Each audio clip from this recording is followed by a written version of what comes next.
చంద్రశేఖర్ నాయుడు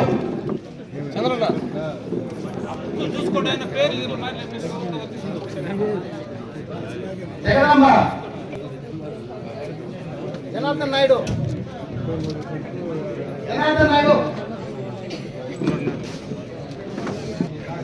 మనోరమ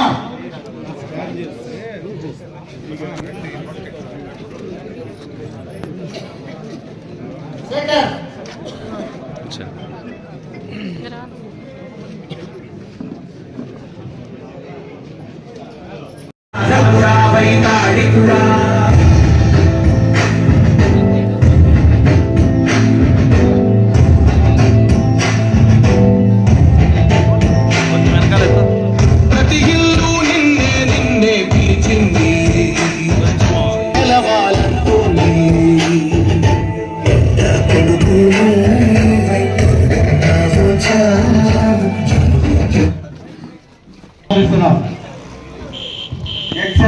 సతీష్ నాయుడు గారిని స్టేజ్ మీదకి ఆహ్వానిస్తున్నాం. స్టేట్ యూత్ అధ్యక్షులు భరత్ బెజవాడ గారిని స్టేజ్ మీదకి రావాల్సిందిగా ఆహ్వానిస్తున్నాం. Shri Bhaskar Reddy cluster incharge stage మీదకి రావాల్సిందిగా ఆహ్వానిస్తున్నాం. స్టేజ్ మీదకి రావాల్సిందిగా ఆహ్వానిస్తున్నాం. అన్ని శాఖల అధికారులు మరియు మండల నాయకులు మరియు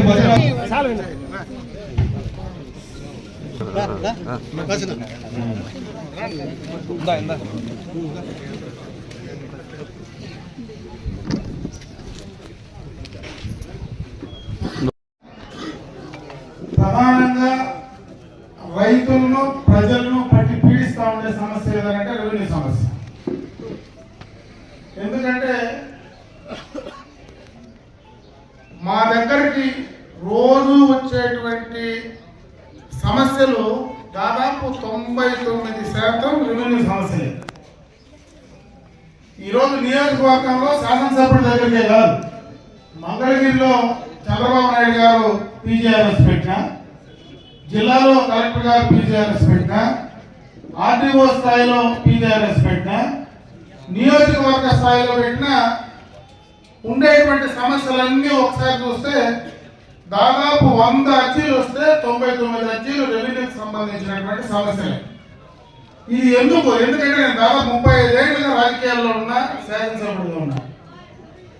ఎప్పుడు ఇంత పెద్ద ఎత్తున రెవెన్యూకి సంబంధించినటువంటి సమస్యలు అనేది మేము అసలు ఊహించలా రాలే. ఎప్పుడైనా ఏదైనా సమస్య గ్రామస్తులు ప్రజలు వస్తే త్రాగడానికి నీళ్లు, రోడ్డు, లేదంటే స్కూలు, లేదా ఇంకేదైనా సొంత సమస్య గురించి మాట్లాడి అభివృద్ధి గురించి మాట్లాడేటువంటి కార్యక్రమాలపైనే సమస్యలు వచ్చాయి. ఈరోజు వాటి గురించి మాట్లాడే వాళ్ళే తగ్గిపోయినారు.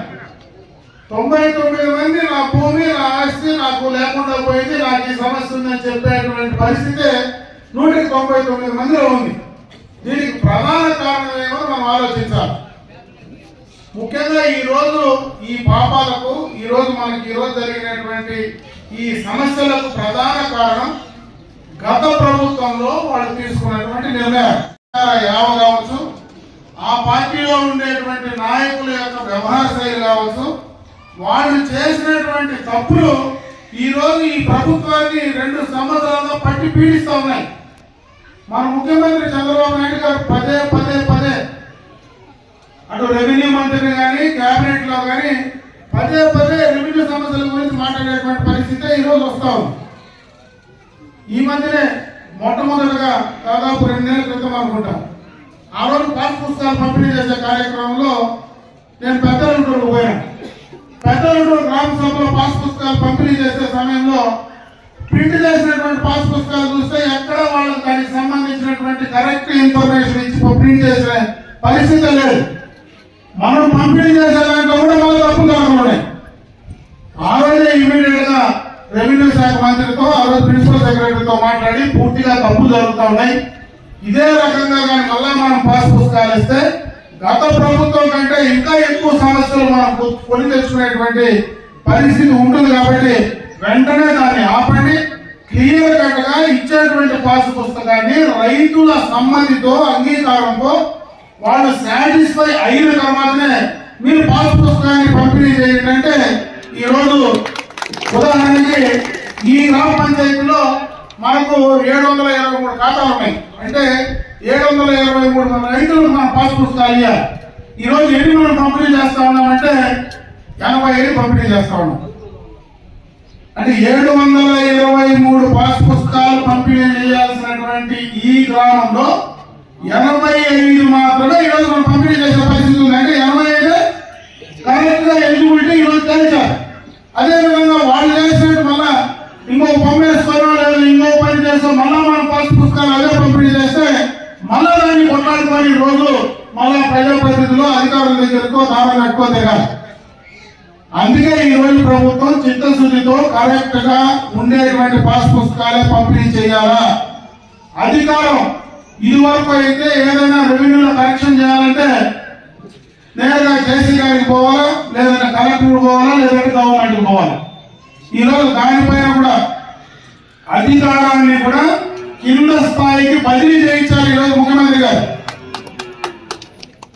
కలెక్టర్ దగ్గర, జేసీ గారి దగ్గర ఉండేటువంటి అధికారులు ఈరోజు వీళ్ళిద్దరి దగ్గర ఉన్నాయి. ఈరోజు ఎంపీడీఓ కానీ, ఎంఆర్ఓ కానీ, ఆర్టీఓ కానీ వాళ్ళిద్దరి దగ్గరనే డైరెక్ట్ గా స్థానికంగా అక్కడ ఉండేటువంటి సమస్యలను అక్కడనే పరిష్కరింపజేసుకునేటువంటి అవకాశాన్ని ఈ రోజు ఈ కూటమి ప్రభుత్వం ఏర్పాటు చేసింది. ఈరోజు ఉదాహరణకి ఈ గ్రామంలో చూస్తే ఇంకా 309 సర్వే నెంబర్ కరెక్షన్స్ ఉన్నాయి. ఇప్పుడు ఆర్టీఓ గారు ఏం చెప్తున్నారంటే ఆ సర్వే నెంబర్ కరెక్షన్స్ కూడా మేము కంప్లీట్ చేస్తా ఉన్నాం. త్వరలోనే ఆ 309 కూడా మేము ఇచ్చేయబోతా ఉన్నాము. ఈ 80 తరగతి కూడా ఇస్తామంటున్నారు. ఈ రోజు దాంట్లోనే ముటేషన్ అనేది పెద్ద సమస్యగా ఉండేది.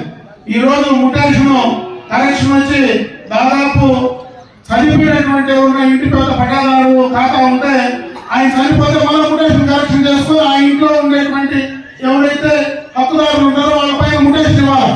కొన్ని ల్యాండ్ మనం అమ్మేసుకుంటే కొంటే ఆ ముటేషన్ మళ్ళీ ట్రాన్స్ఫర్ చేయాలి.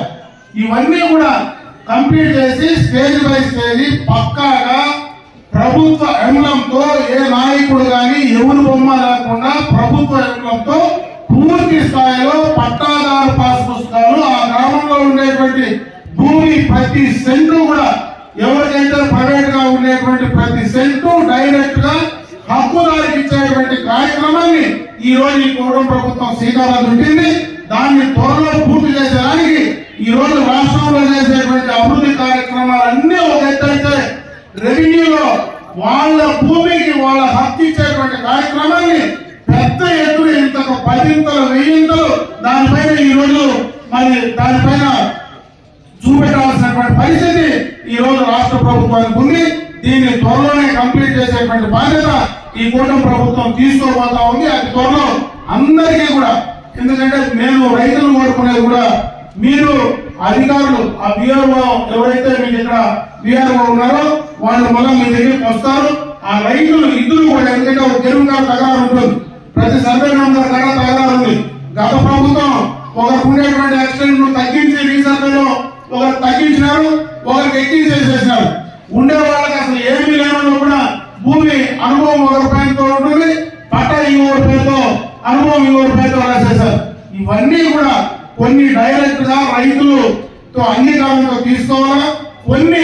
కొంత జాగాల్లో ఏ రైతైనా ఒప్పుకోకపోయినా న్యాయంగా నిజంగా ఏ రైతుకు చెందుతుందో అది చెందే విధంగా అధికారులు కూడా దానిపైన నిర్ణయం తీసుకొని డైరెక్ట్ గా క్లియర్ గా చేయాల్సినటువంటి పరిస్థితి చేస్తేనే దీనికి ఒక అర్థం వస్తుందని చెప్పి సందర్భంగా కూడా నేను తెలియజేసుకుంటున్నా.